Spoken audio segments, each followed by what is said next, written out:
Greetings, citizens, and welcome to another adventure of the Real Comic Heroes podcast. My name's Travis. And I'm Patrick. And if you're a new listener to the show, each episode we travel back in time to avoid the advances of our 17-year-old mother and attempt to ensure that this podcast isn't erased from existence. You can find our list of reviews over at realpodcastnetwork.com. And we have a special guest with us this episode. We do. Yeah. We are joined by Brett Vicchrilli. Hello, everybody. Brett's a friend of mine from college and continues to be a friend. Oh.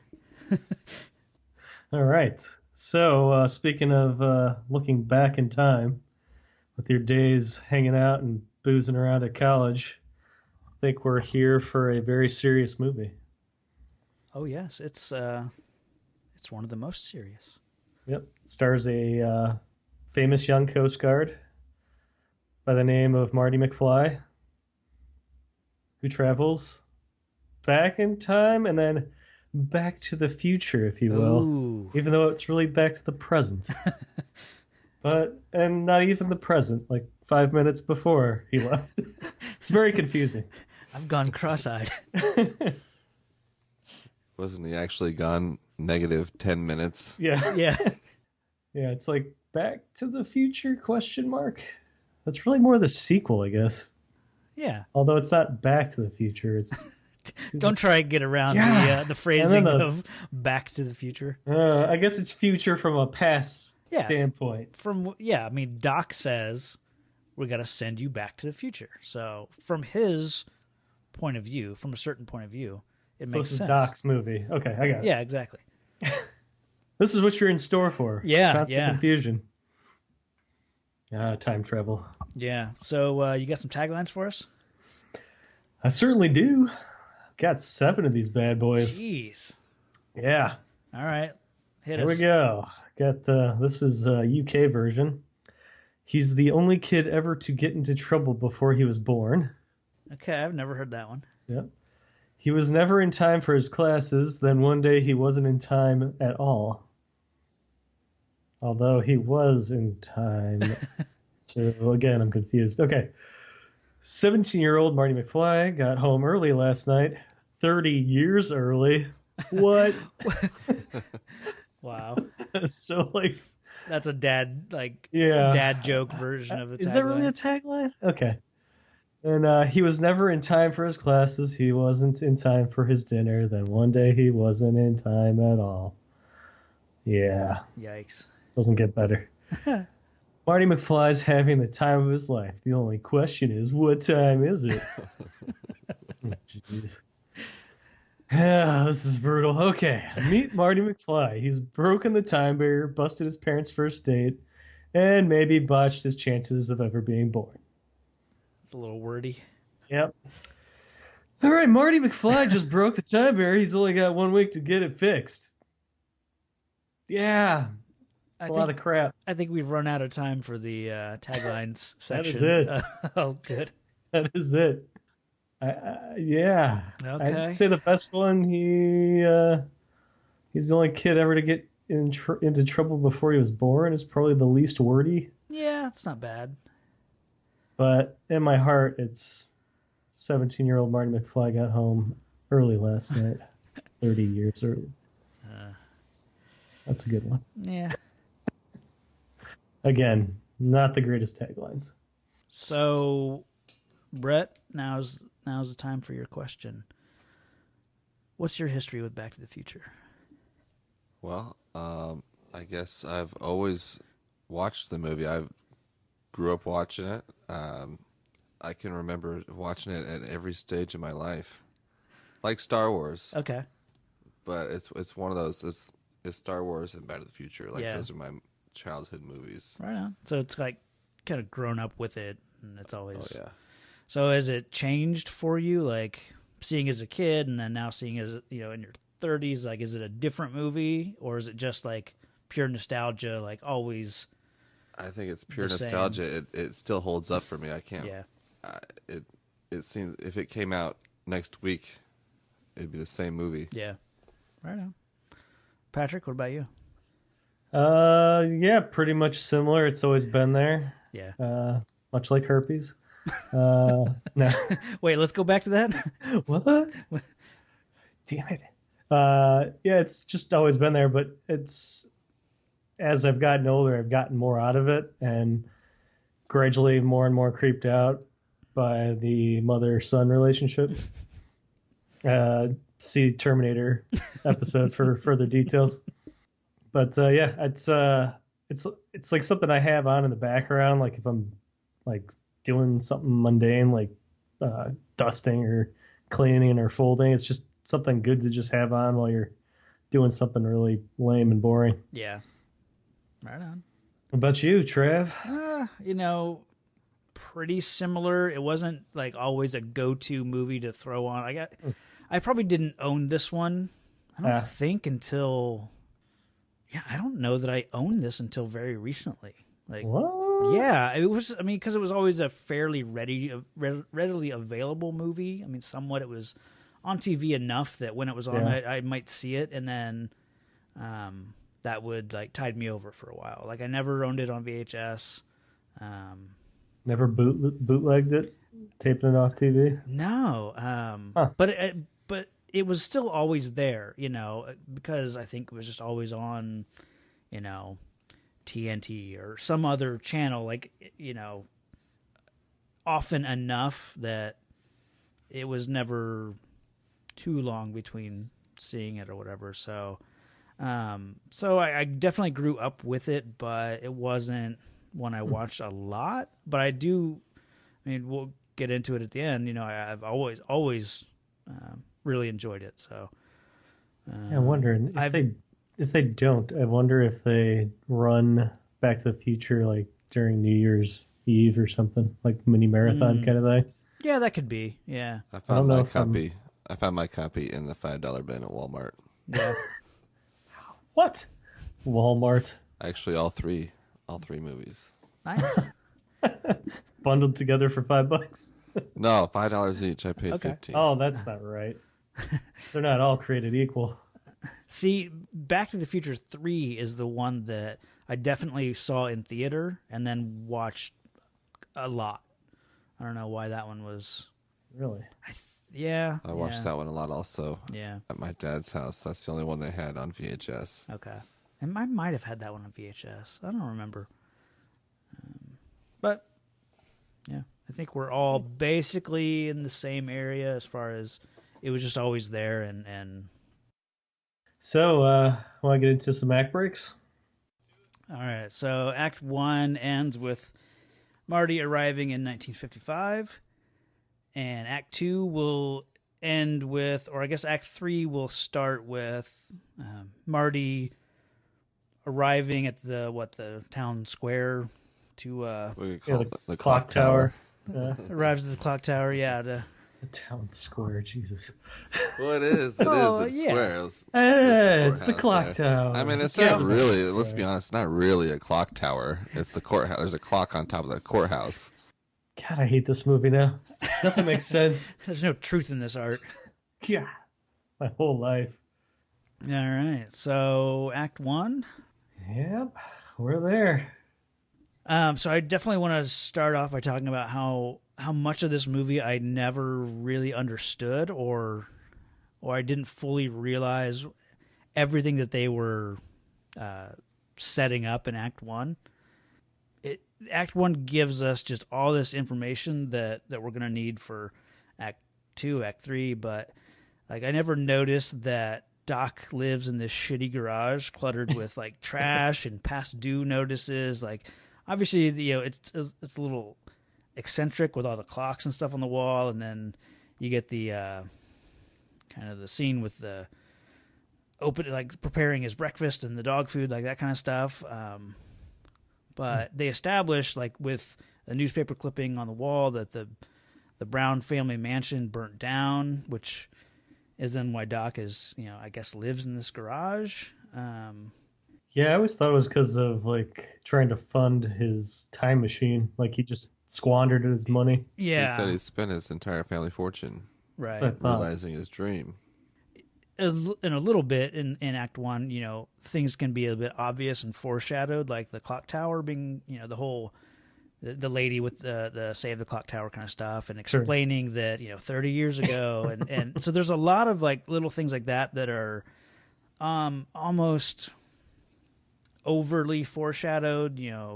The night we met, the night our first kiss, this kind of stuff, but it all works because it specifically ties into this story that's being told. So like everything has a payoff, I guess. There's no, I don't know. They give us everything we need to know, Sure. and then the movie still gives you more, and then they still do little things like set up the little odd Peabody Lone Pine Twin Pines joke. Mm-hmm. I don't know. So, I mean, needless to say, like when you're dealing with time travel, things can get, pretty messy really quick. But they do a really good job early on, just giving you what you need to know, and then letting the characters kind of take it from there and make it interesting. So. Yeah, there was a foreshadowing, now that you're talking about it, that I only realized maybe 2 years ago or something. In the scene where they're sitting around the family dining table, she's drinking her little cocktail, and then later on in the parked car thing, she's drinking the booze, and Marty says you'll regret it someday. Yeah. I never picked up on it until a few years back. Okay. He's talking about her alcoholism that I'm thinking she has. Yeah. But it's little things like that I love about this movie. Yeah. And maybe that was obvious to other people, but I didn't notice it for a long time. Yeah. I never understood why she was an alcoholic, because I always thought maybe it was because she was married to George McFly, but she seems to really love George McFly. She's talking about when they met, and even the way she looks at him. I think she's conflicted because he's sort of George McFly. So he's like she's disappointed that it's not turning out as she thought it would, because she is a totally different person when they go back in time. It is bizarre. I sort of feel bad for her because, because George is, he's, even now, it's 30 years later and he's still being bullied by Biff, and it's been a rough life for her, I imagine. I don't know, it wouldn't be easy being married to that George McFly, I guess. So he's not even paying attention. He's watching the Honeymooners. I've always loved that. That laugh. What were you doing in the street, George? What, Lorraine? What? Yeah, Crispin Glover is phenomenal in this movie. Yeah, that's actually verbatim what I wrote down. Crispin Glover, Tom Wilson, and Christopher Lloyd are phenomenal, but we'll get to all those guys. Yep. I think one of my favorite scenes in Act One is the unveiling of the DeLorean when he gets to the mall, and you can see the smoke or whatever coming out of the truck, and then the back opens up and it backs it out. That's one of the greatest movie scenes ever. Oh yeah, it's perfectly done. The music, I don't know if that's supposed to be I guess I'm trying to figure out why it's smoking. Yeah, there's no real reason, especially from inside when it gets out. Yeah. Of the DeLorean, all the smoke pours out. Is something going wrong? And how did he see? How can he see? Just that whole sequence, Brett, like you said, it's a classic scene. Not just the car coming out and the unveiling of the car, but just that sequence, explaining that the car is a time machine, and sending Einstein back in time, and from all of that to the Libyans showing up. It's that whole sequence could be one of the best sequences in a movie, period. once that music, and they keep teasing the music once they get like into the chase, the actual chase when Marty is being chased, and they hint at the music, but the music then doesn't kick in. The music that we know for Back to the Future doesn't really kick in until he's headed towards 88 miles an hour. So, speaking of those Libyans, though, they shot Doc Brown dead. He's dead. Yep. In Act 1, he's no more. No coming back from that. Yeah, there's nothing you could do to prevent that. Yeah, there's no way. Yeah, and that we were talking a little bit off mic. Brett and I were, and oh, I see how it is. Yeah. I talk to other people, Patrick. Whatever. But he mentioned that, and it's like I never really thought about it. Like I understand what you mean about he does literally die in that scene, and I never thought about that. But yeah, Really? that version of Doc, I never. I mean, the first time I would have watched this movie, I would have thought, oh, he's dead. Well, he's only gone negative 10 minutes, but he's dead the whole time until he goes back in Act 3. Right. Yeah, I try not to think about it too much. Yeah. I do think the time travel in this movie is pretty easy to get a hold of. Once you get into the second movie, it gets real weird, I think. Oh, yeah. I mean, he plays his own daughter. Ugh. Nightmares.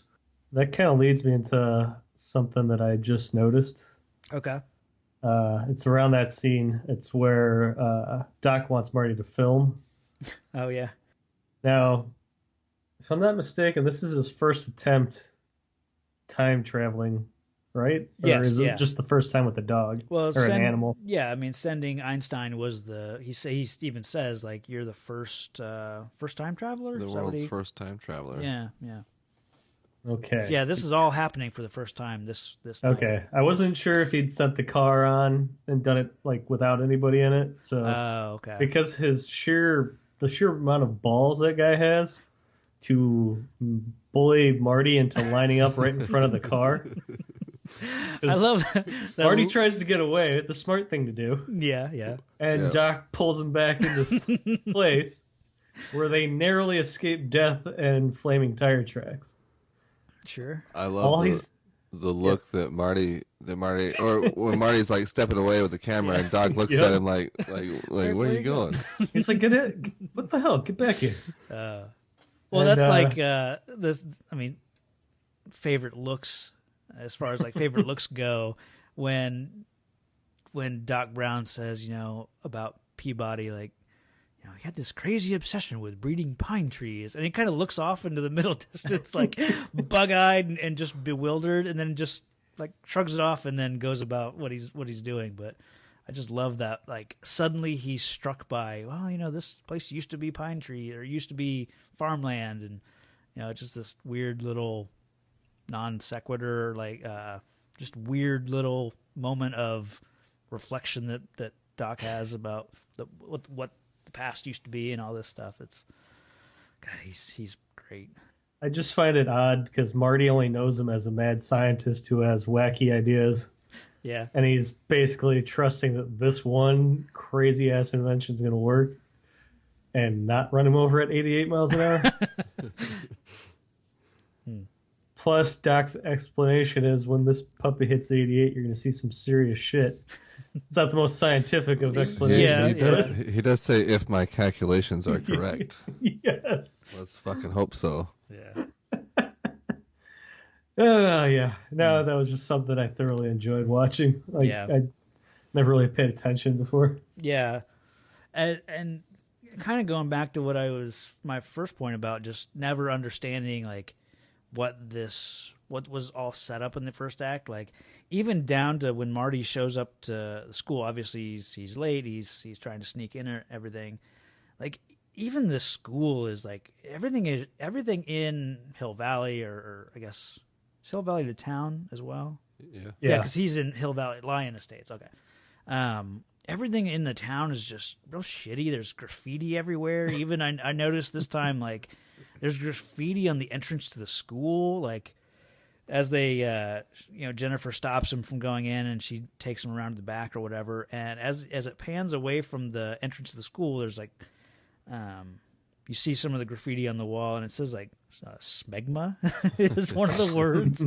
Like it's, I mean, well, there is like a porno theater in the middle of town. Yeah, that's true. So I fallen on hard times. Yeah, and so I like stuff like that kind of get established here, that the whole place is just kind of run down. And I imagine that's them making a like set decorating for a place set in the 80s. I mean, obviously it was present day for when they were making it, but I just chalked it up to them mimicking New York at the time or something. Like, okay. Because New York was kind of a shithole back in the late 70s, early 80s.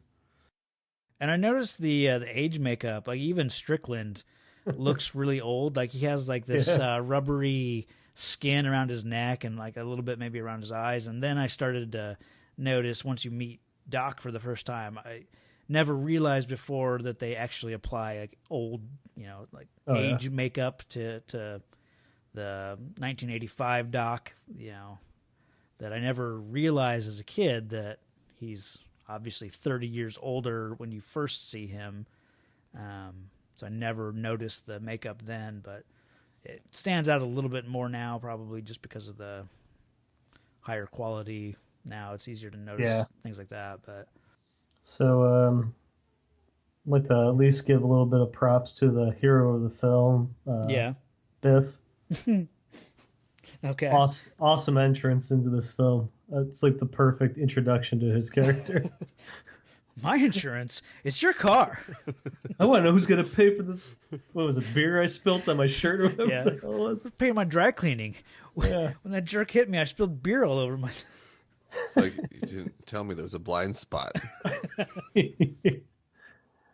And like just his interaction, like the two of them, just George and Biff, like it was kind of like, how sad and pathetic is this guy? Because it feels like a high school or even a grade school bully giving him freaking noogies. Yeah. It was perfect setup for both guys. Yeah, the little bit after that, the first dinner scene we get just with the McFlys, it's so uncomfortable, and I go back to the her being pretty sad character to watch, and I don't know, just the whole family dynamic. You can just watch Marty as he's like observing his dad, who you can tell he's just has no like. He's just disappointed and has like no respect for his dad. Yeah, He's been pushed around his whole life. Mm-hmm. Yeah. All right. Anything else for Act 1? The effects when the DeLorean is approaching 88, like the light show on the car itself, it's like there's this force field out in front of the car. Like, I don't know how they did the lighting effects. I mean, obviously around like the lights that show up on the side of the car, I think maybe like around the wheel well, and then like that I understand they animate that, but they do this weird like effect thing where it's the car's about to push through like the time barrier maybe or something like that, and it has like this almost like if you're watching Star Trek or whatever, and a enemy missile hits a ship, you see like the shield, you kind of like see the shield glow for a second and then fade away. Like it kind of has that effect with this, and there's not a ton of it. They don't use it. Obviously, you only see the car. I guess it only goes through time a few times, obviously, so it's not overused. But when it is used, it looks really good and holds up. So yeah, definitely. Oh, for our younger listeners, that was a photo booth he crashed through. Oh, yeah. The booth you can get your film developed. Yeah. I always felt like, did he know that he was going to travel back, in a time machine, or was he just trying to outrun the Libyans? Because it always seemed like he was driving straight for that thing. Yeah. I think he's panicking. Yeah. And he's like, fuck it. If it happens, it happens. I'm getting shot at by I almost said lesbians. Libyans. Yeah. Great. Now I've lost the Libyan market. Again. You're killing us, Patrick. I know. But yeah, I always took it as him just panicking, and I mean, he obviously knows it works. So, yeah. But while he was driving, care. he kicked on the time circuits and everything while he was fleeing them. So I don't think he was really planning on jumping back 30 years. Right. And how lucky are we that the last date that Doc typed in was that 1955 date and not the birth of Christ to the year 0. Like, he had been screwed. That's true. Yeah. Yeah. So, I'll preemptively say that Einstein is the hero of the movie because he barks at the right time to clue in Doc that That he's about had he to barked die. the second after Doc punched in, the birth of Christ, then this would be Damn be a it. really short movie. So You've beaten me. I thought I had it with the lady at the clock tower. Without her, they wouldn't have had the gigawatts. yeah, okay. Her and her 30-year obsession with the clock tower.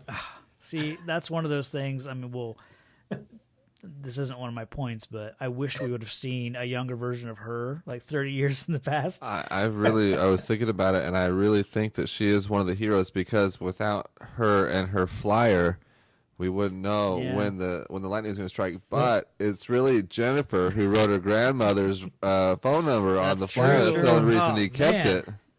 That's the only reason the only reason he kept it. Yeah, that's true. It should have just been in the Because he garbage. was chasing tail. Yeah. And Marty's kind of a shithead in the beginning. Agreed. Because as she's, talking to him, he does a head turn at these two chicks in workout gear. I never noticed before. I never realized that he's completely checking out these two chicks. So as and she completely picks up on it. He's So. paying attention to them. He's paying attention to the new Toyota truck driving by. He's not listening to words she's saying. Yeah. So It's got ADD. Leave him alone. Yeah. That's fine. Okay. And anything else for Act 1? I'm good. Okay. Act 2's a doozy. Oh yeah. We got out of the close call with the Libyans, and he conveniently crashes into that old farm they were talking about. And he goes into that barn with some force. he know, takes it on. That definitely, especially for a DeLorean, should have ripped it to shreds. Because DeLoreans were basically like tinfoil. Yeah. But I always liked that the kid was reading a comic book that had a UFO, and it happened to look just like it. Plus, Marty when he gets out in his freaking full body hazmat suit. It was just a fun way to enter into the past. Yeah. This is the future man. I just always liked that. Yeah, that's a lot of fun. I like when he comes out of the barn. He's like, sorry about your barn," and then you see the bullet holes, and he staggers back and falls back through the door. I love that part. For a second, it kind of looks like he himself got shot because Well, I always assumed the suit was too big for him because it fit Doc. Yeah. And he's 5'4". So I just assumed he got tangled up with the feet because they were too big, or.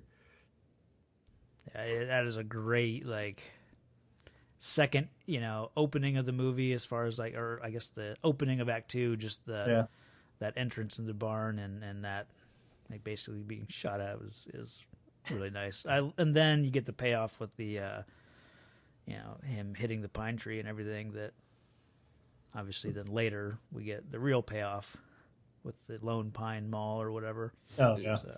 You'd have to be confused. He didn't know where he was. All of a sudden, he's driving into this barn, and he doesn't know he's in 1955. Yeah, he doesn't really figure it out until.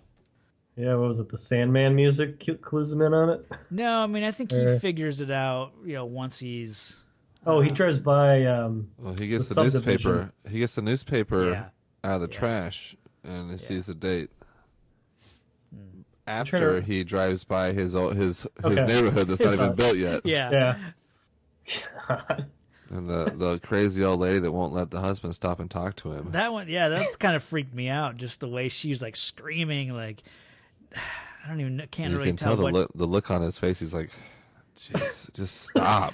I'll keep driving. Just stop. Stop with the yelling." Yeah, because everyone thinks he's a Coast Guard, so you think they'd want to stop and help him out. Yeah, help out a sailor. He's a serviceman, for crying out loud. Unpatriotic sons of bitches. Maybe she's just old and afraid of young people. I guess. Yeah, because he's still wearing the not the helmet, but he's got on at least the yellow suit. Oh, did he? Yeah, I think so. On the road, yeah. Okay. I think that's what spooked the old Gotcha. broad. Yeah. So I want to talk about, like, once we meet Crispin Glover, we meet the young George McFly, and get a real. What are you gonna say? No, I was gonna say it's the confirmation that his dad really is that sad and pathetic. Sure, and always has been. Yeah. But like just the way Crispin Glover plays, George McFly is. He's just an interesting guy to watch. Like, if you really pay attention to him, and most of his scenes he's with Marty, and your eye, I think, is kind of drawn to what Marty's doing because he's basically always talking and, center of attention. But if you really, like, pay attention to what Crispin Glover is doing as George, he's, like, his mannerisms are really odd and quirky and just very unique, and even down to his movement, like when he's approaching Lorraine in the coffee shop, it's like he's drunkenly staggering, like he doesn't know how his feet work. Just the way he holds his little notepad, like as he's trying to talk to her. He's in the cafeteria and he asks him about who Lorraine would rather go to the dance with, and he points to Biff, and it's just a weird way to point that's like it's completely uniquely Crispin Glover that it totally works for me, just his performance throughout this entire movie. He's doing a lot of subtle things, and I just really dig him. So, and it's worth noting that Crispin Glover is the son of Bruce Glover, who we've talked about before as Mr. Wint from Diamonds Are Forever. So one of the henchmen in that movie. Oh, there goes my Danny Glover theory. Oh, well. Sorry to ruin that for you. Yeah, we'll get to my favorite George scene in Act 3. Okay. I never realized in the cafe, speaking of when we meet young George, when Marty's using the phone. Yeah. And the guy walks by. I never realized that it was his watch beeping. Yeah, maybe I noticed the guy that. stopped and looked, because I always wondered why. I always thought he was waiting for him to rip that page out of the phone book, because that might make somebody mad. Yeah. No, I noticed that this time too. Like, I never realized that it was the watch either. But we do get to meet my favorite little side actor in this, Mayor Goldie Wilson. I thought that's who you were going to say. I thought you were going to say Billy Zane. Oh, yeah. Oh, yeah. No. No, I just love Mayor Goldie Wilson. Him and the main, I don't know if he's the chef or the owner or whatever. I just love those two guys. I think it's Lou. Lou, yeah. Okay. I know it says like Lou's Cafe or Lou's Grill or something. Lou, give me like a that. milk. Chocolate. Yeah, and then... That's right. Yeah. His little James Bond moment. Yep. I don't know. Lou was Johnny on the spot with that chocolate milk. Yeah, it was ready to go. It's like they planned that. It's almost like they rehearsed that bit. Do you guys remember Pepsi Free? I don't remember it at all. I don't either. I think about that every time I watch this movie. I'm with Lou on this. What the hell is he talking about? You want Pepsi, you got to pay for it. But think about it. If it was probably at its height in 1985, and I'm assuming it was a real product, but it probably died, in 86, 87 maybe, and that's we were kids, so I was drinking Kool-Aid. I was 2 in 1985. And also, why was Marty so against sugar? I think he's a very jittery guy, and he knows that anything with caffeine is going to just make him, completely, spastic. Goes to my ADD theory. Yeah, no, I definitely think you're probably right about that. Either that or they got diabetes in the family. Diabetes. One of the two. Diabetes. Diabetes. Those are the two possibilities I'm seeing. Yeah. Well, I don't know. George McFly was going to town on that peanut brittle in Act 1. Yeah. He's not very good at pouring it in the bowl either. No. And that just goes back to, it's just a sad family because it's he doesn't care that there's peanut brittle, sugar crumbs, probably now all over the floor. They've given up. Well, to be fair to him, I don't know if they knew about diabetes. It could have been called the sugars back then. Diabetes. They just had a case of the sugars. So, I don't know. I'm pretty sure they were still bleeding people out to heal them. That was such a long time ago. Yeah. All right. Yeah. So I want to talk about a little bit about Marty McFly. And the reason he is a great character is at his core, he's a hero. He's got all the qualities that we kind of want in a movie hero. He's hot-headed and impulsive. He sticks up for the little guy, and he himself, obviously, he's not dissuaded by his size when it comes to a fight. He'll stand up to Biff, and so even when he's outmatched physically, he can rely on his quick wit and just his survival instincts to outsmart Skateboard or some kind of transportation. Yeah, he's handy dandy wagon of dung. Yeah. That's all he needs. Yeah.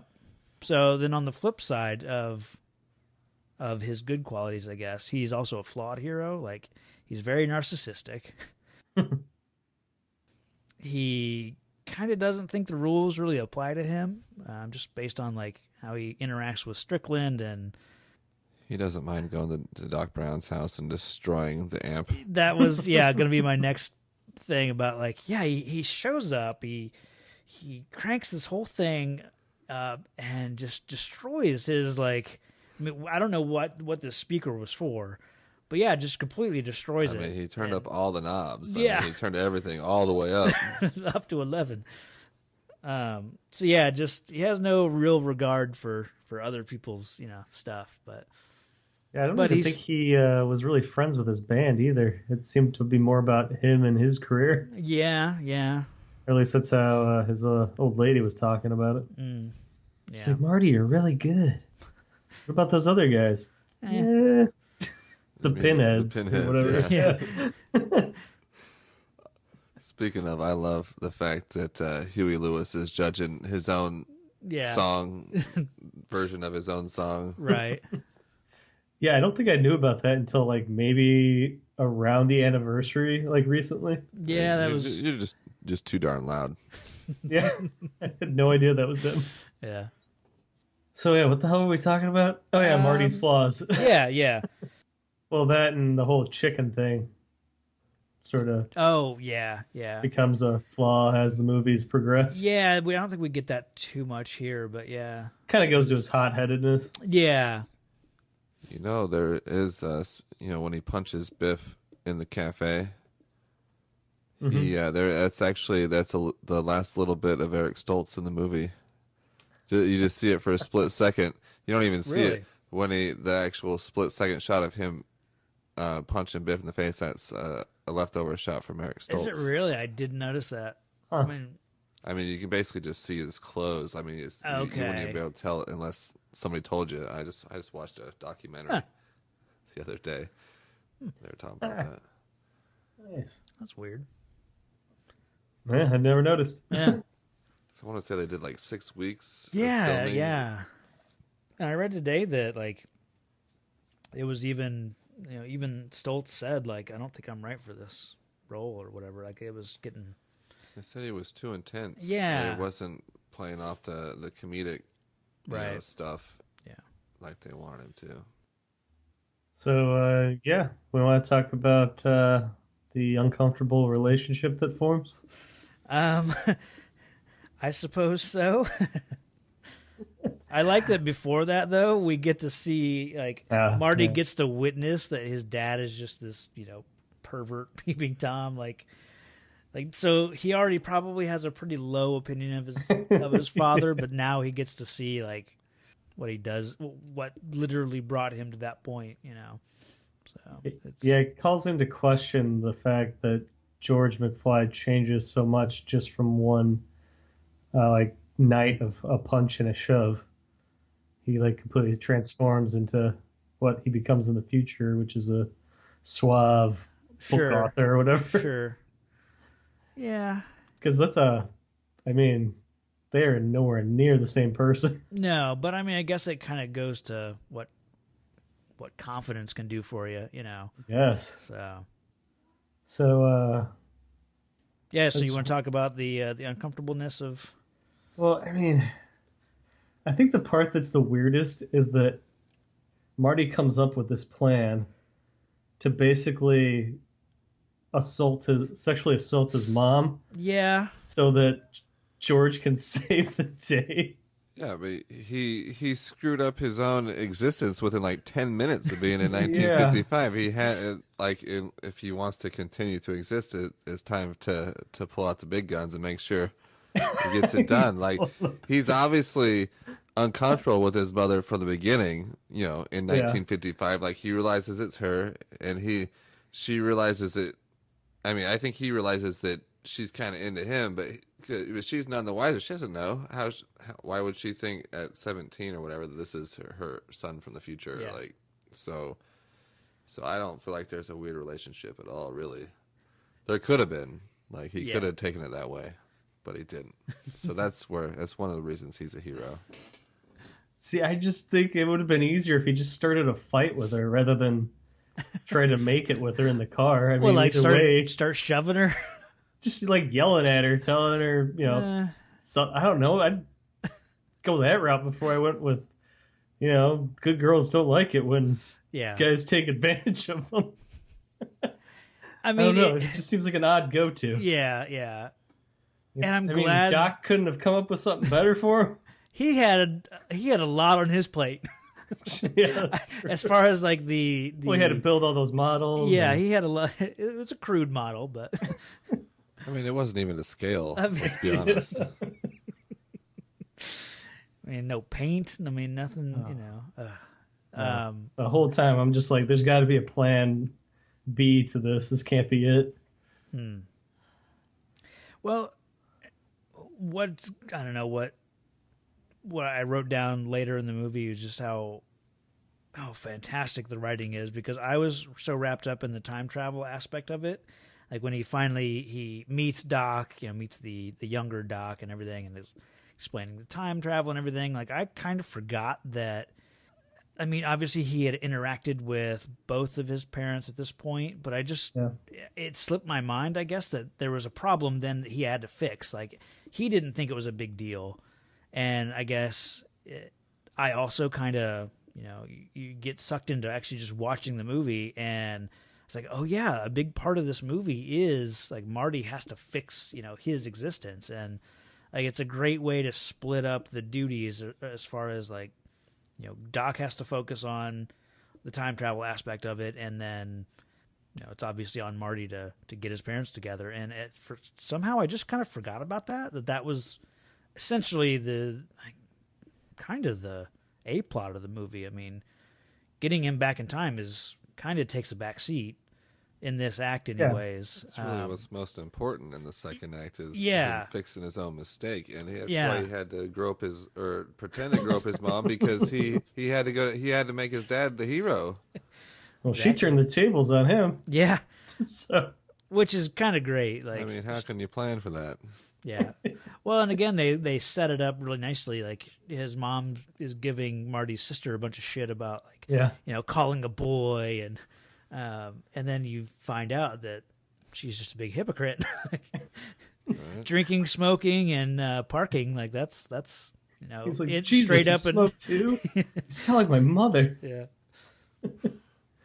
Yeah, it's that whole sequence is fun. I don't think he was planning on starting this whole groping my mom sequence, you know, like half hour before George was supposed to show up. I think he probably just gonna like pretend for a minute. Hopefully George will open the door and punch him in the stomach like they planned. I don't. Yeah. Well, he's not supposed to get to the car until he sees them struggling.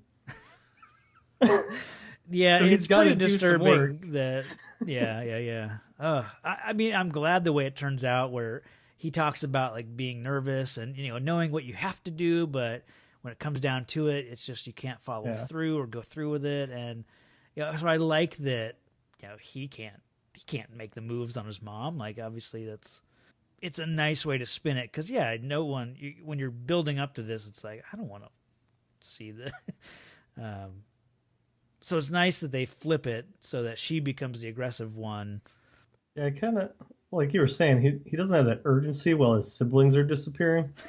So I kind of wonder how it is for them. Like, do they have like any recollection of disappearing, or is it all just a dream? Like, no, how does like this impact them? Well, they would have just ceased to exist. Like at that little brief moment, they just never were. So is it like a reset? Because they're totally different people when he comes back. Oh yeah, I mean they affect the timeline. I mean, things are different. Like they've So it's a separate timeline than what he left. Yes. So it's like absolutely. Okay, yeah. Because he comes back and he sees himself running from the Libyans, jumping into the DeLorean. Yeah. True. Well, that makes me think it's the same timeline then. They've given Biff a new life. I mean, we're jumping into like end of Act 3 stuff here, but they've changed people's lives. Like Biff is, he's a bad guy, but he's got a different job. He's more subservient, like as far as just like his interactions with George. So he's a different person. Yeah, how he is, I just imagine George beat the hell out of Biff for the rest of the year. Like, he seems really kowtowed. Like, maybe. Like, I feel like George tormented him for the rest of his days. Well, I think it flopped the other way. Now, Biff is his punching bag. Yeah. Now, Biff. Don't con me.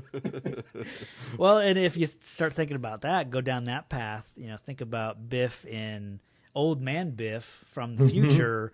That guy is bitter as hell, and he has a right to be. His life is not, Well, he should have thought about that before he started. Sure. He just chose this one dude to screw over his entire life, always keeping him right down there below him. But let's dive into that. Maybe Biff was a bullied. Well, he does. I don't think we never hear about his parents. He lives with his grandma. Oh, that's right. Well, I mean, his great grandpa was Mad Dog, so I'm guessing it didn't get much better from that point on. Yeah. Probably got the crap beat out of him. It's okay that we jump around. It's time travel. Yeah. Good point. I want to talk about how awesome just the few little like action scenes we get in the movie. The chase in the, I'm gonna call it town square. Sure. Fuck you, Patrick. It is a town square, but I always call it Clock Tower Land. It's such an amazing. I don't know. Anytime this scene starts, like he breaks off that scooter, all of a sudden he's on a skateboard, and then the car chase stuff, and it's so well done. And how Biff has no regard for the city's landscaping or anything. No. Let's drive on through. No, yeah, Biff's a little bit of a. It might have caused $300 damage to his car with the manure and everything, but what about the damage he caused to the city property? Yeah, those shrubberies are. Well, Biff doesn't understand trees. That's a good point.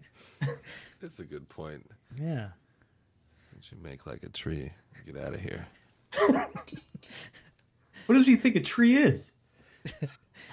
God, wouldn't he? That is an awesome one with the old man Biff making fun of him for it. Yeah. It's like, you sound like a moron when you say it, man. I didn't find out about it until I was in my 60s. Save it.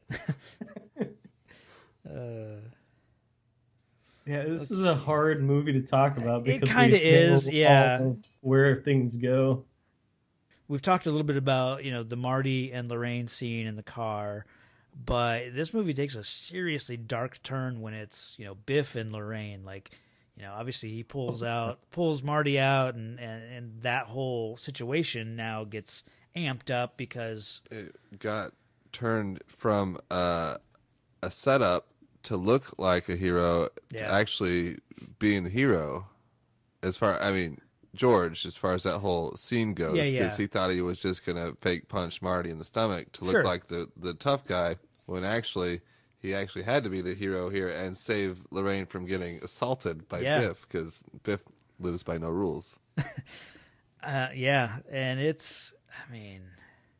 is just a dark scene because it's, I think as a kid, I never realized like how rapey of a vibe like that there really is going on in that scene. Like, I remember the look on George's face, like as he's like his arms being twisted, he's in pain, he's basically terrified, and the music is really dark and ominous, and like that scene like always kind of scared me as a kid because of the look on his face. Yeah, and it's when Biff pushes Lorraine to the ground, and that's when he's like, you know what? Yeah. And he looks at her, and then he looks up at him, and then but Biff has all the time in the world here. Like he could have avoided the punch, but you see him, he looks at it, he sees it coming, he just stands there like a big goon. Well, I mean, he just punched him before and it didn't do anything. So he probably thought it was going to be another weak ass McFly punch. Oh. Because at the beginning he tries to throw a punch and Biff just catches it. Yeah. And then grabs his arm and throws him. He kind of goes for the gut, I think. Yeah. So I'm guessing he doesn't take George's physical that makes sense. Attempts at him too seriously. Yeah. I mean, by this time he's actually pissed him off. Right. 17 years worth of rage built into that fist. Starts shaking. But it does, we pass over my favorite George McFly scene. Okay. It's a couple of shots where he's at the dance going stag and he's dancing by himself. And then they cut again and the band just wrapped up and he's drinking punch. Yeah. And he looks up at the clock. He's been having so much fun by himself that he forgot he had to go over to the car and help stop the Marty. I just pictured him having such a great time that he would lose track of time by himself. I never I noticed it this time that he's at least got the confidence to dance by himself, so I did notice that. Yeah, that was nice. I liked him seeing him dance, but I just love that moment. Like he's just like having a good old time, and whoops, he's got some pretty good moves. Sure. He's swinging around, moving those hips. Everyone in that scene was like professional level dancing. So just want to give a shout out to my main man, George. The only one going stag. Yeah. It's probably a bold move back then too. I feel like there's probably a bunch we could still talk about as far as, we didn't even really talk much about the interactions with Marty and young Doc, but ooh, I did love that part with Doc telling the cop it's a weather machine. And then he's like, "Oh yeah, I got a permit for that." And he just pulls out his wallet. Is he bribing him right there? Okay. I noted that, but I was like, well, he probably keeps his permits in his wallet. But then it cuts away, and I'm like, wait a minute. It's like, why would he have a permit for that? Yeah. He's like, oh yeah, I got a permit right here. There you go. Will this do? I always love that part because it's just so shady. Just lets you know Doc's got some street smarts. Right. Yeah. Well, that and I know this from playing the Telltale video game, his father was a judge. Oh, okay. So. Right on. Learned that from video games. Nice. In your face, Mom. But, I love it when Doc and Marty meet up for the first time. Because Doc thinks this kid's, like, out of his freaking mind. And, well, Doc's got the weird contraption on his head. Do you realize what this means? This damn thing doesn't work at all. That and what was it? The whole thing with Ronald Reagan, and then TV studio in the box. Like, oh yeah. amazed by it's just a fun thing to see with time travel. Is like amazement with things that we just take for granted. Yeah. I always enjoyed that. Even the skateboard. Yeah. What's he riding? A board with wheels. Oh yeah, and Lorraine like freaking stalked him back to Doc's. Oh, okay. Yeah. I think her and George are meant for each other because they're both kind of stalkers. Yeah, that's He's true. a peeping stalker, and she's just a straight up in your face stalker, which makes sense for their characters. I just thought of that. I never noticed that until just now.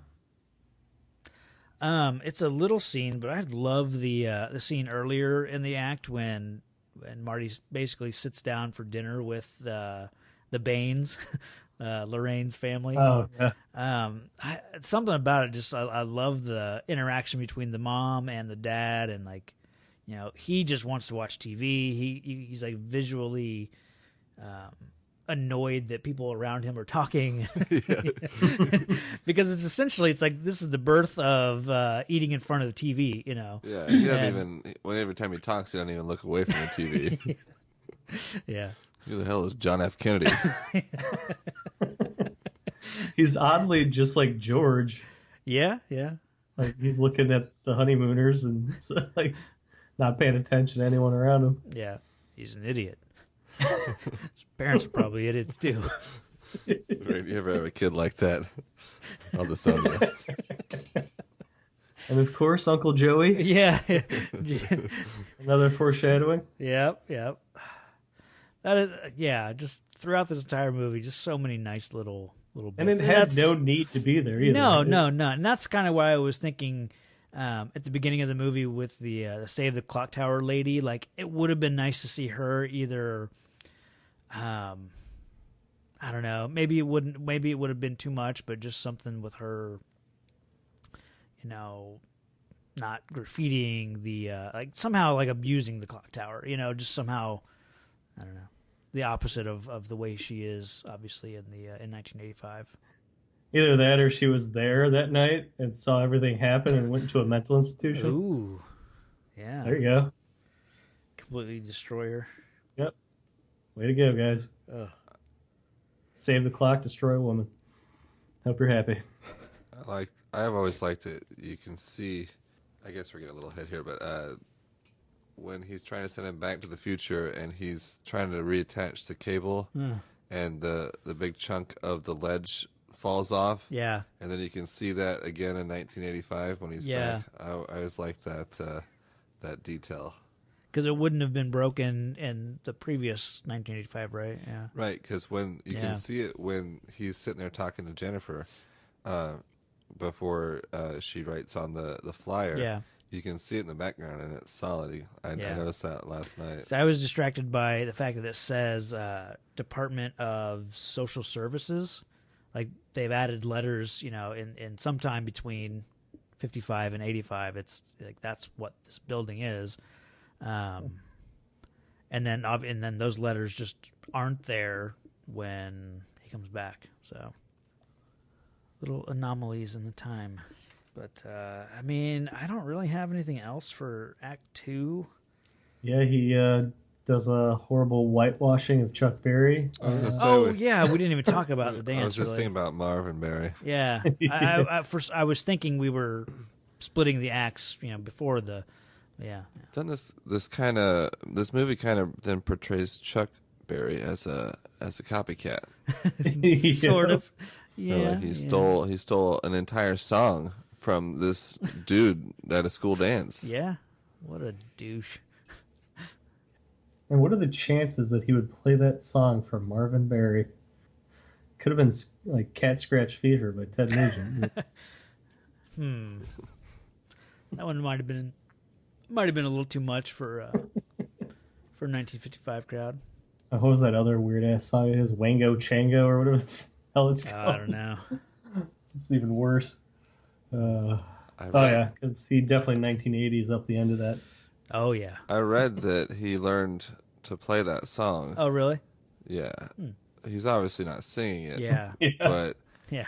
yeah, I always really liked that scene. But the last couple of times that I've seen it, when he's really getting into that crazy solo and it's all 80s like hair metal-y kind of soloing, like it's a bit too much. It does go a little too far, and that's the point. That's the point, but that's the pinheads coming out in them. Exactly. You're just too darn loud. Too darn loud. They just aren't ready for that yet. Okay, so we get the save the day photograph moment after his hand. I still like the effect of his hand disappearing. Oh yeah, it holds up. Yeah, for sure. Not complicated, but it's still fun. It's always there's this weird speed up moment where he like springs to his feet. Like it's like they've trimmed a few frames out of the sequence or something. Like he's instantly on his feet, like one of those little toys that you hit the button on the bottom and the whole thing collapses, and then you release it and it just springs to its feet. Must be that moment between existence and non-existence. I guess so. Yeah, we'll bring a jolt to you. Yeah, that's deep. He was shifting in and out of existence. So, right. Yeah. I guess that makes sense. So they shifted the frames of the film. Yeah, okay. It works. And then, so which is more heroic? He punches Biff, lays him out, and then goes to the dance and then kind of gets pushed aside by someone who's not any bigger than George is, as far as... It's like he forgets about his newfound confidence. Yeah. It's a weird scene. And I don't know where this guy gets off coming in here, just saying, hey, let's dance and being all creepy, but also, how does he call himself a bully? I mean, how's he trying to bully all these people, George included, when George McFly just walks back up and just pushes him to the ground? Yeah. I just don't understand this bully. Like, who is he bullying? Right, yeah. Yeah, I always took it as they were just trying to show that he really has changed. Sure. And it is an awkward. Yeah, because it takes it away from the scene a little bit, as far as like the fact that he lets Lorraine essentially get taken by this redheaded dude. I don't know. It's a weird scene, but the kiss part of it works. Like he gets that another like heroic moment. But well, I got you on this. I wanted to ask you a question. Okay. The scene where he scares his dad with Darth Vader from the planet Vulcan, does that piss off a lot of Star Wars Trek people because they merged the two? I always felt like it was kind of poking fun at the whole rivalry, because they did both there. Yeah, I think it is. I think it makes a good little reference to both, little nod to both. I don't think it makes fun of them, so I think it's. I like the joke. Because I'm assuming he brings it up in the book he writes later. Maybe. About that night. But then by that time, Darth Vader's already out and Star Trek's happened. So is his dad like, wait a second? I thought I came up with Vulcan. Yeah. It's like, Darth Vader, that was the guy in my bedroom. Yeah. I love that scene is so batshit crazy. It kind of doesn't fit the tone of the rest of the movie. Just obviously it's just a dark bedroom and you got the loud music that Marty pipes into the headphones. It's just shot differently than everything, and it works. Obviously, it's a fun scene, but it's just kind of weird. But I like it. But always felt like that's just Marty doing what he had to do, going to drastic measures to break into these, his grandparents' house, but scare the crap out of this dude to get him to grow a pair and help Marty continue to exist. I like the way George responds to it. Like the next day, excitedly coming up to Marty, like, you'll never believe, like, Darth Vader came to me last night from the planet Vulcan. It's going to melt my brain if I don't ask her out. It was just, you'd think he'd be traumatized by that. Oh. Isn't that Eruption? It was a Van Halen tape. I don't know. Yeah. I'm pretty sure it's a Eruption, and I like the the look when George wakes up with the headphones on and it's that screeching guitar, and he looks like he's being tortured. Yeah. Did they have headphones back then? 'Cause I always wondered why you didn't rip them off, because you'd feel them. I think it's too much all at once. You wouldn't realize what's happening. I was just waking up. Yeah, like there's no preparing you for. You're never prepared for Van Halen. Nice. It's the tagline of their new album. You just made it for him. There you go. Anything else for Act 2? I mean, Act 3, here we come. 1955 is a lot of fun, but yeah, let's jump into Act 3. Act 3 and the magical fishhook of time. Or whatever the hell that thing is. Yeah. The one thing I don't know if they ever say it in the movie, but how do we know that the lightning strikes the second the clock hits 104? Yeah. So there's 60 seconds in a minute. Sure. Yep. My luck, it would have struck at 10:04, like the 39th second, and I would have hit there, and the whole thing would have been gone. You only have one chance. Yeah, because there's no second hand on that There is big not. clock like that. So, I guess let me think. I think the minute hand does move like little by little, so you could. I felt like when he's up there trying to reattach the cable. Yeah. You can see it goes minute by minute. Yeah. Okay. Like it The minute jumps hand. from. Yeah. Okay. And it makes that sound. Yeah, that's true. I guess I'm thinking of like a clock, like a watch will, gradually move throughout the minute. I'm not questioning the timing because he had it all planned out with the distance, with the white line down the road and everything. Yeah. He had it all mapped out. But that's all assuming that the lightning is going to strike at exactly the second that the clock hits 10:04, and not the 40th second. Because the car could be a completely different position. Right. In the 60 seconds. You have you have a 1 second window. Yeah. To hook the wire. Mm. The weird thing is, doesn't he hook it to the hand on the clock? And wouldn't that screw up moving the gears around? I don't know. No, the thing that he attaches to the clock hand is the cable that he's going to slide down. Well, that's what I mean. He's like, but that doesn't fucking up the clock while he's doing this. No, because the cable, then the electrified cable is going from like the lightning rod down to the street post. I just mean his body weight jerking on the clock gears. Well, I mean, who cares if already getting struck by lightning? Yeah, it's already fucked up. But yeah, I always hated that scene. Yeah, I always thought it was just like, oh, really? Come on. Yeah, it's a little much as far as we gotta. When he disconnects it from the bottom end, then that's when it gets a little too much. It's like, and also it's not anchored to anything when he slides down. How did he just not fall straight down to the ground? Unless that it's stuck to the tree. Don't you think his weight would have pulled that loose from the tree, or at least struck that limb back, and he would have just fallen straight down instead of. And also, like, how did he not burn the crap out of his fingers? He's even wearing with those gloves on. Yeah. I mean, that's a steel cable, probably. Yeah. Sliding down like 20 miles an hour. Those gloves had to have worn through. I don't know how he had any strength left to get it put back together at the bottom because his hands weren't on fire. He had to save the future. He was just running on pure adrenaline. And also, he gets a little electrocuted there. Oh, at yeah. the end, too. Yeah. I assume that gives him the white hair in the future. He wasn't far off from it to begin with, so. I love... So Doc questions Marty as far as the... Oh, you should have seen it. My old man, he laid out Biff. He's never stood up to him before. And Doc is like... He's like, never? Never?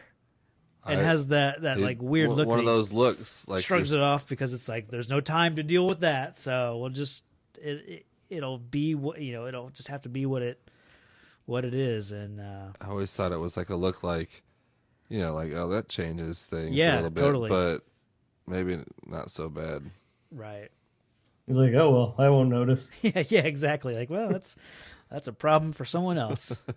We've just killed a man because Biff from the first 1985 just ceased to exist.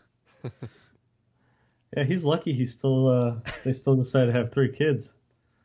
They seem Yeah. They seem like a career couple. Yeah, that's a future. good point. What if they decided, yeah, they still could have, Marty still could have not existed because, yeah, what if they decided to be, like you said, career focused and...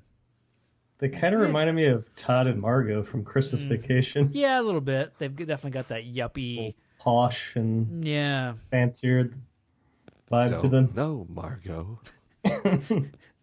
This act wraps everything up in a nice, neat bow until the very end, yeah.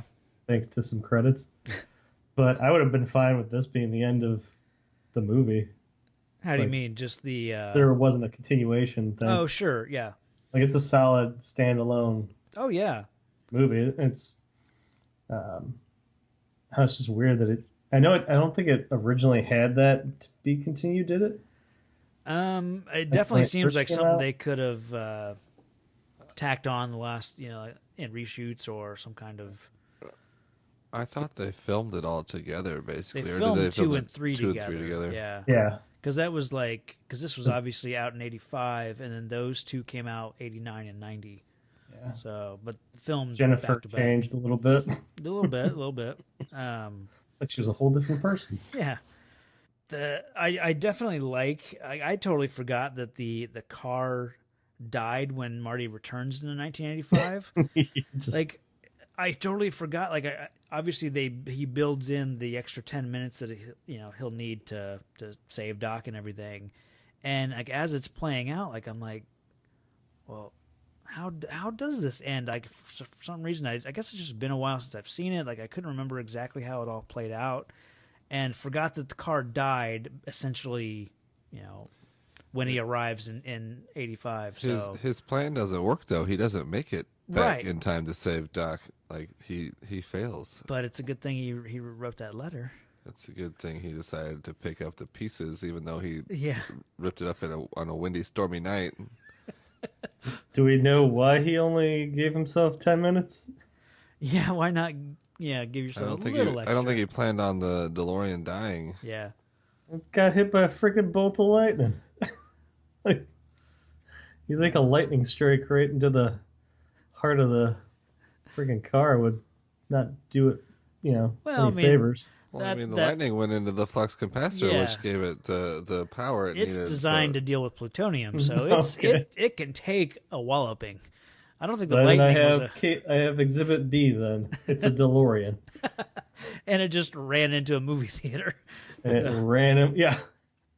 Granted, last time he ran into a building while time traveling, he got a little further, but And there's a lot of panels and switches and Oh, yeah. lights all over the place. So that battery in the car is being taxed a lot more than your standard DeLorean. So it's no wonder that the car doesn't start a few times in the movie. So crazy drunk driver. My other favorite side character, drunk man. that guy's name's Brett, isn't it? Is it? I think it is. Because Marty comes back, he's like, "Oh, Brett, you look great. Oh, everything looks great." I never noticed The that. whole place is like a shithole. I'm pretty sure that guy's name's Brett. Well, there you go. That's why we had you on the episode, Brett. Because I'm homeless and a drunk. Exactly. I love the fact that they decide to show that ending scene from from Marty's point of view. Now it's a fun, like, every time I see this movie, I think, did they actually film everything with like 2 cameras, to get this scene from a second perspective, or do they just film it again like a second time? It's done so well that it seems seamless that you're now watching the same scene from a different perspective, that you totally just buy it, that you're watching it. What I always wonder is what happens. So he shows back up only to see Doc get shot again and see his other self traveling back to 1955. So what happens to that Marty? That Marty has come back already. That is the Marty that's watching the scene unfold. That is that Marty. But there's obviously I knew this was going to happen. There's two Martys. No, there's not. There's one. No, well, this is another time stream. But where I'm getting confused. So when that Marty goes back to 1955, what happens? Is it just a loop? He goes through everything we just watched him do, because that is that Marty. He just catches back up to himself? Yeah. All right, then. That makes sense. No, I mean, for that Marty, that's the same Marty that deals with George, deals with Lorraine, says, well, I've got a time machine. I'll go back 10 minutes early. So that's the Marty that comes back. I guess he's still in the past, though. Right? I mean, like, he shows up 10 minutes before he's supposed to. But that's irrelevant. Like, he shows up when he does. There's no, like, he wasn't paradox. No, I don't think it is. I think he shows up when, he sets the DeLorean, sets everything for that specific time. He wasn't supposed to come back at a different time and came back 10 minutes early. He came back when he decided to come back. Well, what I mean by early is he came back early enough to see himself still in 1985. Yeah. So, but it's the same Marty. Had he showed up, had he come back at the exact same time like planned, he would have never crossed his own path or seen himself. Sure. From that perspective. Yeah. And then Doc would have still been... Doc probably... So has Doc had the vest on before he left? No. So the moment he went back in time, the vest appeared on Doc? Well, so it's the same Doc. The past is then rewritten. He wouldn't. He didn't get the note until Act 3. Right. So it's like right before he came back to the future or to the present time it's all happened right then, because at some point in that time Doc decided to read the note. Doc could read the note 10 years. He could read the note in 1965. But it didn't happen while Marty was there. Right.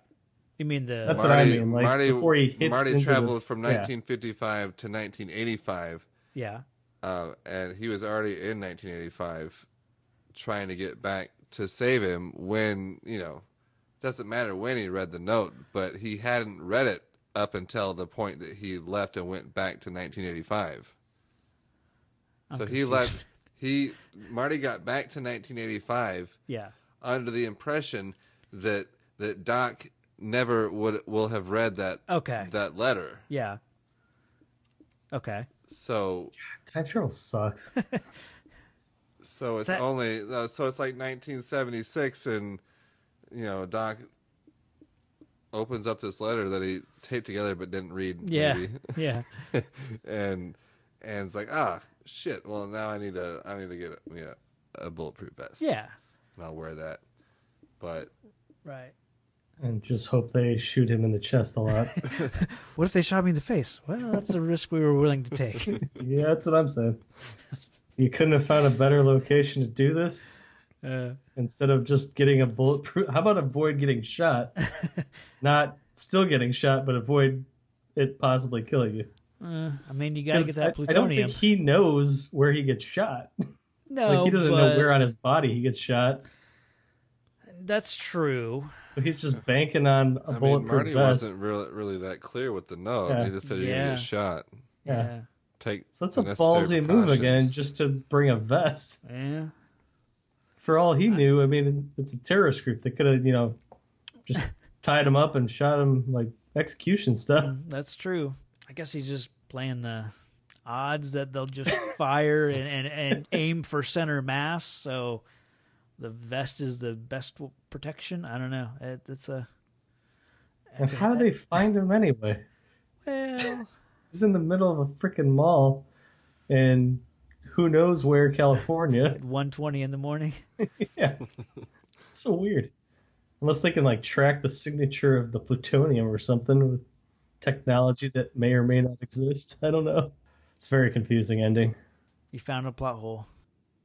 Oh, yeah. I don't know. He could have done more to prevent his shooting. That's all I'm saying. Yeah, I suppose. It's not like he opened it that morning and, oh, shit, I got to go stop by Walmart and pick up a bulletproof vest. Yeah. Okay. Interesting. Yeah. So, want to talk about the transformation of his family? Sure. I think we've already kind of done that. But Yeah, I mean, everything's great unless you're Biff. Why? Yep. My biggest question though is, okay, so their lives are transformed now. Instead of being poor, the brother's like a fast food worker, the sister can't get a date. Now all of a sudden they're loaded.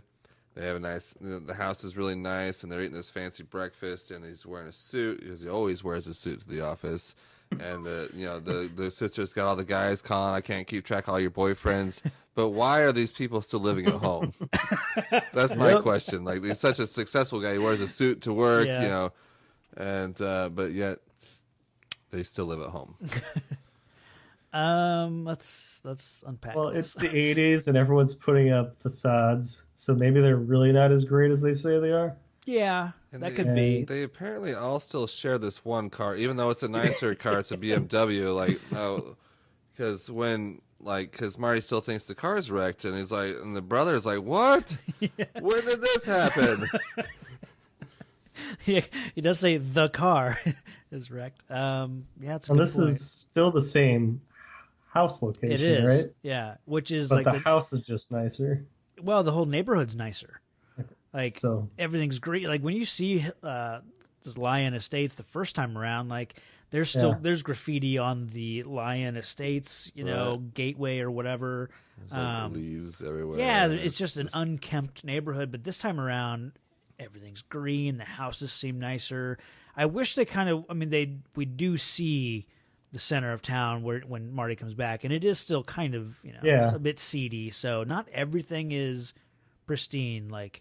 so only things around the George McFlys McFly. have changed. Yeah. But I mean, Maybe he's the head of the HOA or something. it could be there if they lead a happy life, then the whole like keeping up with the Joneses thing, then their neighbors, keep a nicer house, nicer lawn, like and then that just spreads throughout this entire like neighborhood. So Yeah, I'm gonna put a toilet out on my front lawn and see what happens. I want to see the neighborhood transform. yeah. Science. Okay, so yeah, that pretty much wraps up with the Marty getting his car and Biff getting, told off. Yeah, I mean and Um, make no mistake, he pretty much gets what he deserves.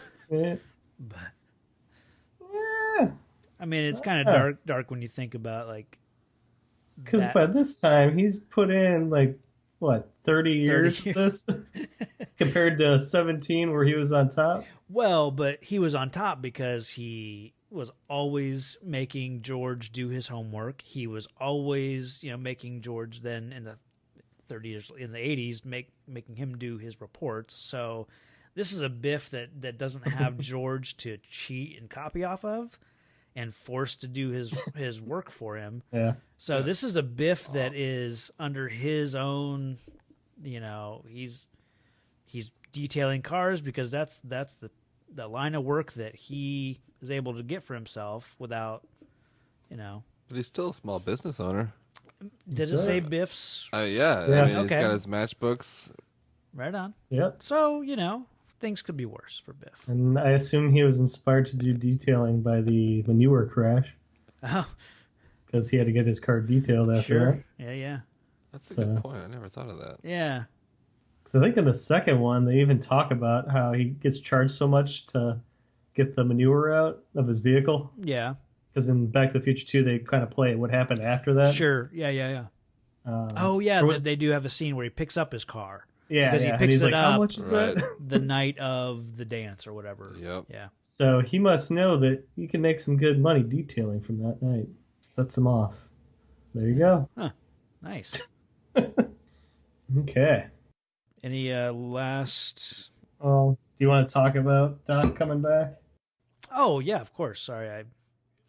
It definitely, upon like this watching, there's no blood on his chest. So the fact that Marty is like, it would have, for me, it would have worked if Doc was laying on his stomach and you can't see his chest. I mean, obviously in a movie like this, they're not going to show a lot of blood or any blood. I get that, but it's kind of hard to believe that you're looking at a dead body when there's just these bullet holes that are black, Right. So I gotta, I gotta call moment, Marty out on that a little bit for not like seeing this guy and thinking he's dead. He's distraught. It's his best friend. Man, you are so cold, Travis. I know. I can't help it. Desensitized generation. Yeah. What are your thoughts on Doc coming back? I mean, it's just, like everything else in this, it gives you what you want, and you get the happy ending. I mean, it's basically there to make everyone feel good at the end. Yeah. I mean, it gave you what you needed to know in the beginning, even a little wink foreshadowing. The middle kind of delivered on all that. And then the end kind of wrapped everything up in a nice, neat bow. Yeah. And everyone lived happily ever after until his kids screwed everything up. They become assholes or something? I know. I like that that's his concern. Not that, he's got terminal cancer. Yeah. They become assholes or something? That is an awesome line. Yeah, for sure. I think the way they set up the sequel is a pretty brilliant move, especially just the fact that the car is different, like it, can now fly, and those effects really hold up. Like, it's a great way to end this movie, I think. So, and a parting line that is pretty solid. That's true. Yeah. And people quote that all the time. Yeah. I was just going to say that. It's one of the most quoted lines of the movie. Yeah. Where we're going, we don't need roads.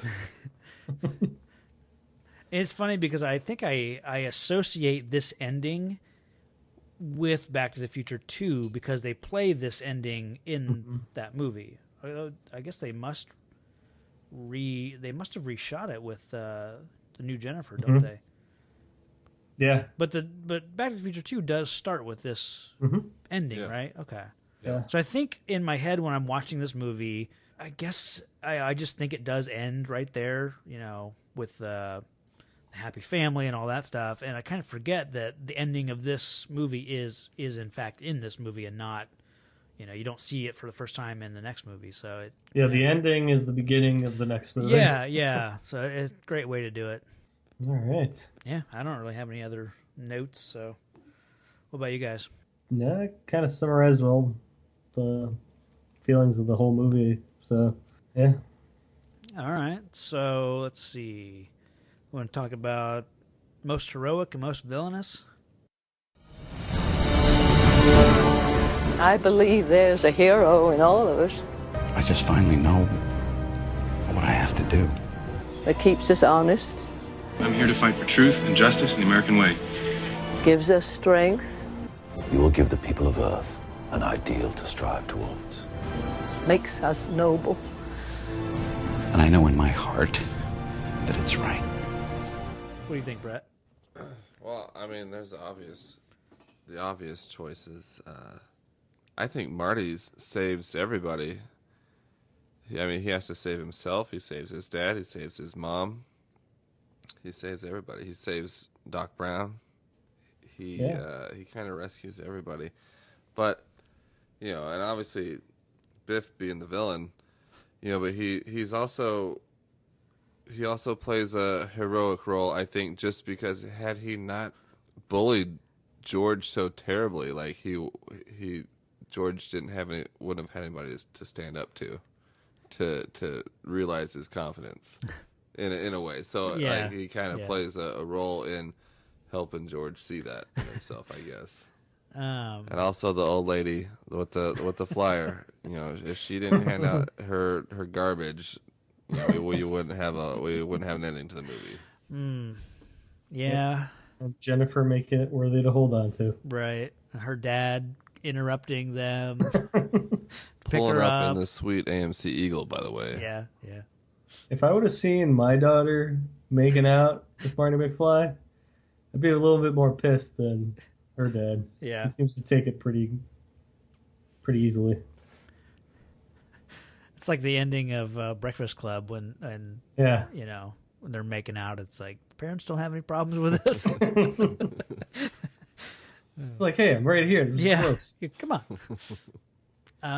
For me, most heroic, I gotta go with George laying out Biff. Like, there are definitely other hero moments, and you're definitely right about Marty, and like I even said, like Marty has a lot of these hero qualities, but like, George realizes that he stands up, he protects the girl. Marty wasn't able to. Obviously, different circumstances. Marty's not able to fight off Biff and his little gang, so he couldn't have stopped Biff from getting in the car with Lorraine. But George basically sacking up and laying out Biff is my hero moment. I'm going Marvin Berry. Okay. Since he stood up to the Peckerwoods, Biff's lackeys, and then sacrificed his guitar hand to save Marty from the trunk. Okay. And inspired Chuck Berry to come up with that song. He did a lot in a short amount of time. If he didn't get Marty out of the trunk, he'd be SOL. He'd be disappearing in that trunk. If they can't play, they can't dance. If they can't dance, they can't kiss. Right. If they don't kiss, then I'm history. That's right. Okay. He's a big part of that saving the day sequence. That's true. Okay. Gotta give him some props. Right on. So what about most villainous? This planet, these people, they are nothing to me. You were made to be ruled. The universe's power. Pure, unstoppable power. Come to me, son of Jor-El. Kneel before Zod. And I am that force. I am that power. In the end, you will always kneel. Kneel before your master. I think we already touched on that part with Biff and Lorraine in the car. Brett, you got anything different? I don't know. I mean, That's mine. Biff getting all rapey in the car with Lorraine is. Are we talking about a moment or just in general? Could be. I mean, either. It's Villainous kind of moment. open for, how you interpret either the most villainous person or thing that happens, or. I guess it just depends on how you look at it. But I mean, any one of. I mean, Marty's can kind of be his own villain. Like he screws himself over pretty badly. Yeah. But I mean, Biff is obviously the villain. But I mean, you look at Doc Brown, his craziness. I mean, he blew all of his family money. I'm assuming they were dead and gone. Yeah, but he took his family fortune and blew it on this science experiment, only to potentially really screw up this kid's life. Like this kid that he hangs around with inappropriately. Like, I mean, the principal, Strickland, he doesn't like this scenario. I was thinking about that. Like, why is Strickland so like? But he's the only one that has a problem with this relationship that this 17-year-old kid and this, like 60-year-old dude have. Can we chalk it up to the time loop and that he's hanging with him because he knows him from time travel? And it's just looped in and he's still... Because he has to wait for him for 30 years or whatever. It kind of would strengthen the relationship that they have because essentially then Doc already has a connection with this kid. Yeah. Oh, that's weird. Yeah. I get confused by time travel really easily, but I'm chalking it up to that and not so much the pedophilia, hopefully.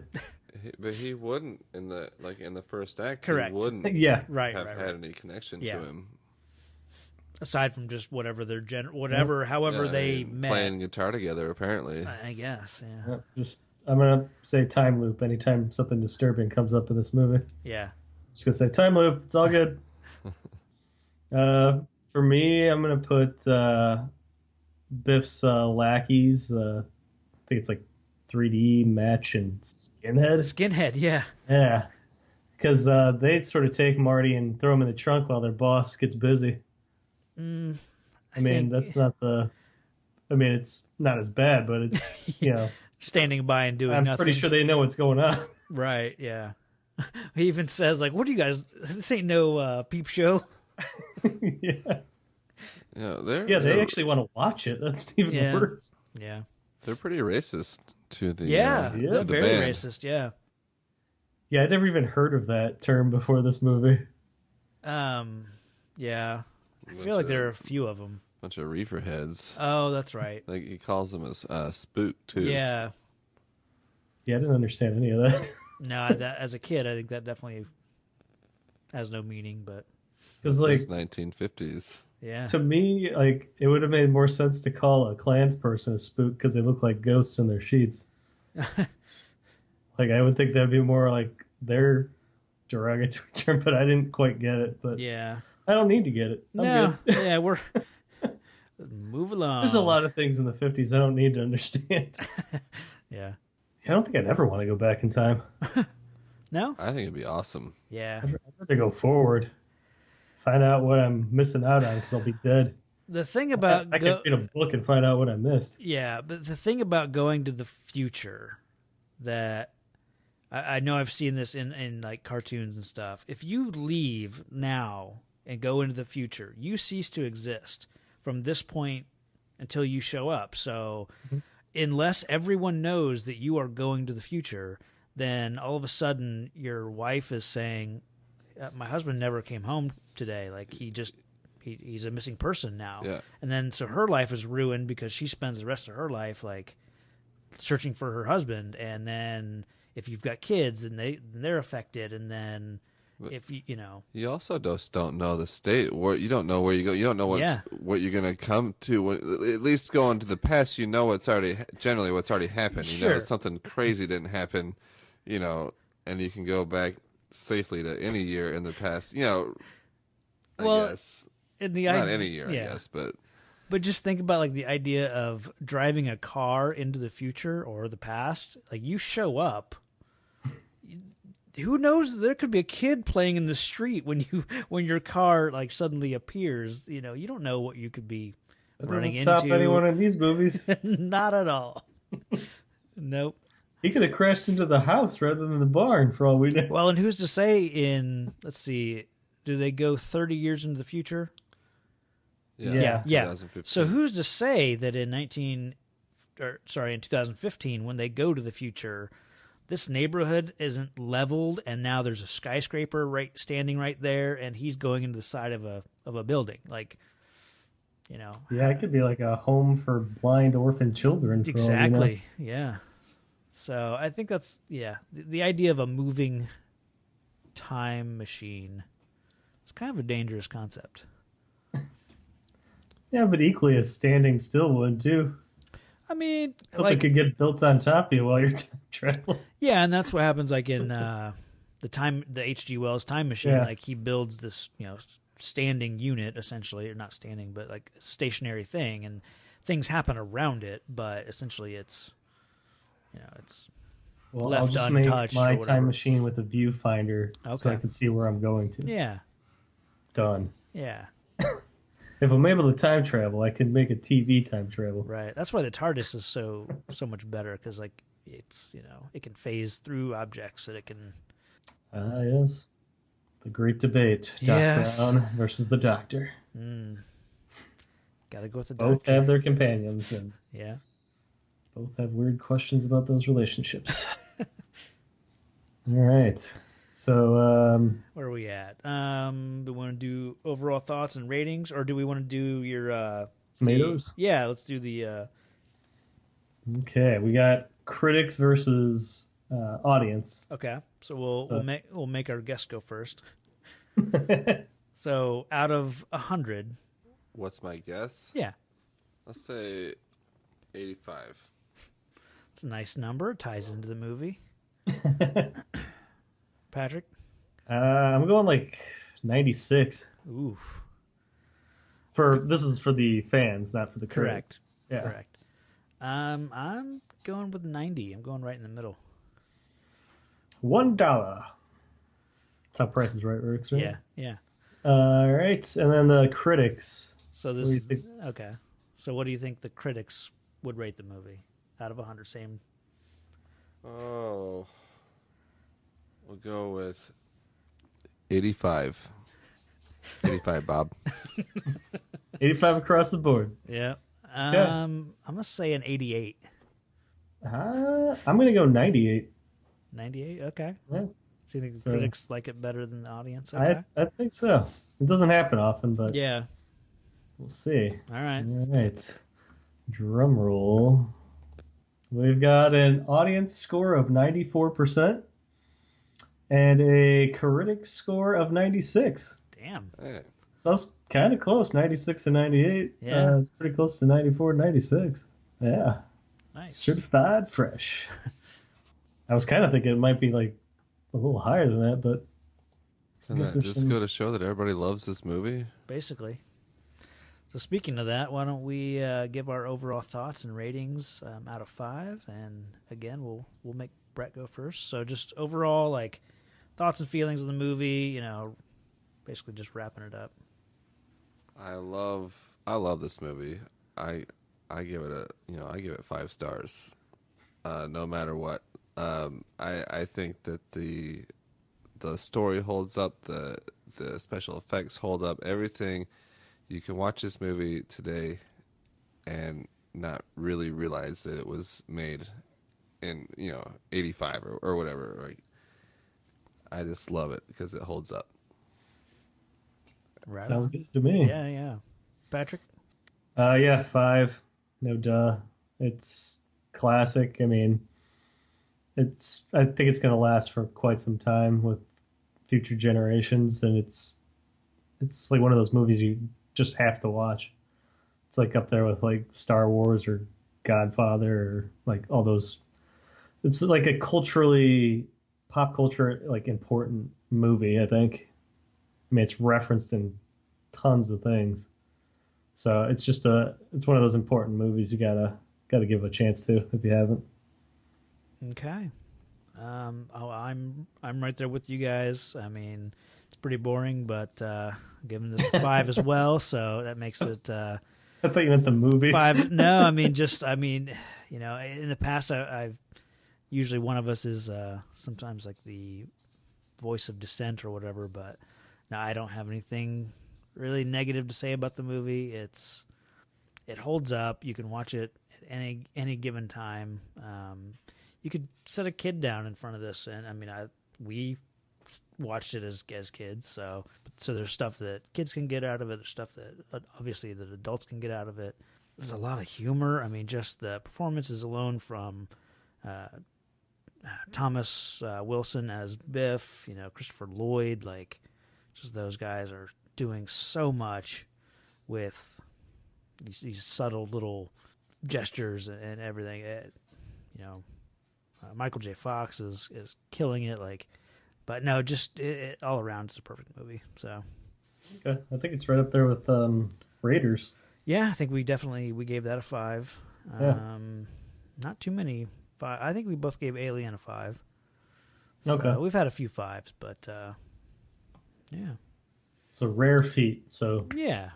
congratulations. We need to make up a name for like the 5-star club or something, some elite, The hero elite.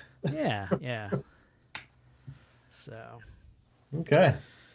So yeah, I guess we'll wrap up with just letting people know you can email us at reelcomicheroes@gmail.com. These episodes are on YouTube, so you can listen on YouTube. Not much to see on there, but you can find us on Twitter, Instagram, Facebook at Real Comic Heroes. You can leave us a nice review on iTunes, which we would appreciate. You can find me on Twitter at @TravisBow, and you can follow my upcoming podcast, Watchmen Minute, coming in 2018. So, Ooh. yeah. In the future. In the future, that's right. Very nice. Very cool. So what else? Anything else?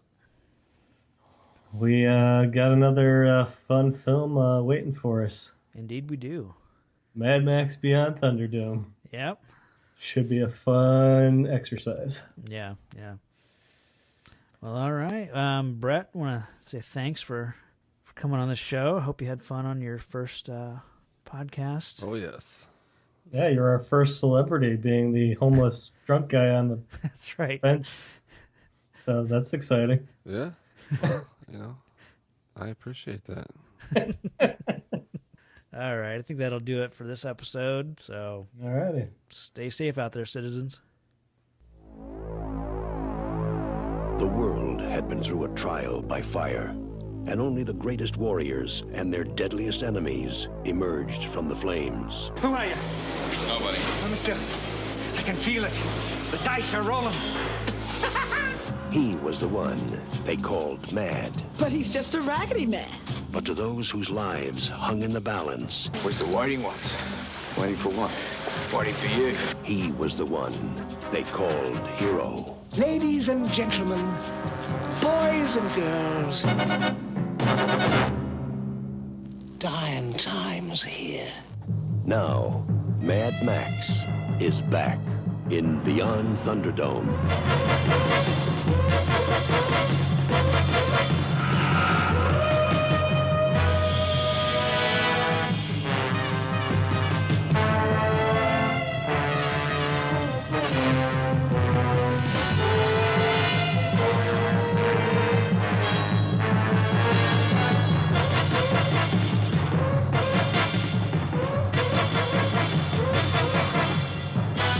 Mel Gibson, Tina Turner, Mad Max, Beyond Thunderdome.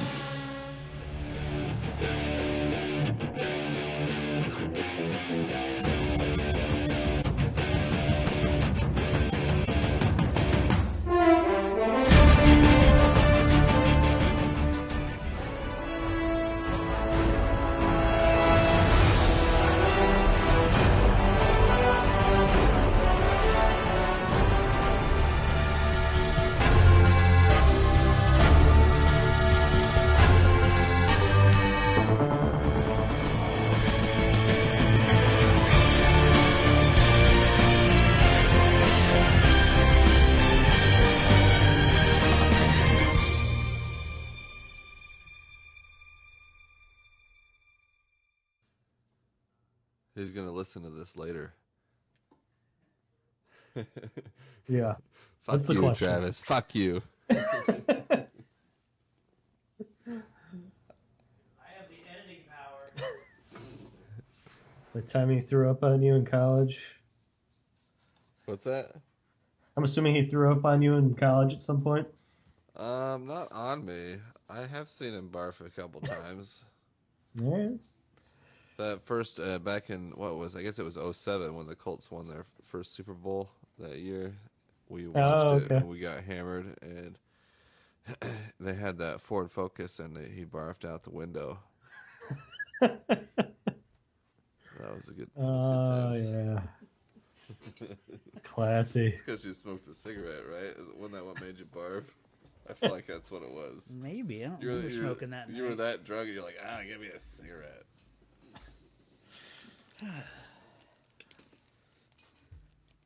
You just missed some gold right there. What are you guys talking about? Nothing. You'll enjoy it later.